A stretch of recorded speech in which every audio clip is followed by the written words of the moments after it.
M715 5/4 ton weapons carrier, manufactured by Jeep from 1967 through 1969.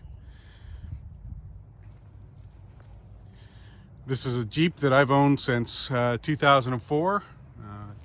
We started restoration in late 2004, finishing up in early spring of 2005.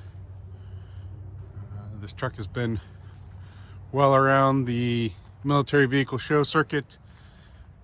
She's been in a lot of magazines. We did win a gold medal at the Military Vehicle Preservation Association Nationals in 2011 with it. This truck at that time was a full nut and bolt restoration. Every piece of metal was taken apart, stripped of bare metal, reprimed, repainted, reassembled.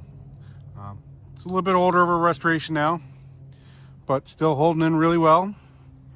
Still making a showstopper at any of the shows we take her to.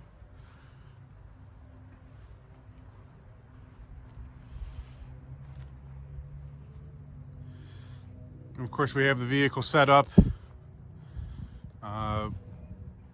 with 50 cal on top. So we do have a Browning M2 50 cal mounted on a pedestal mount in the bed. And before a lot of you people start screaming that, well, there are no mounts for the 715 to put a 50 cal in it, I have found a handful of original pictures with an M715 with 50 cal mounts. So while there wasn't an official pedestal mount for it, you know, like anything in the military, they were born out of necessity and motor pool fabricated. And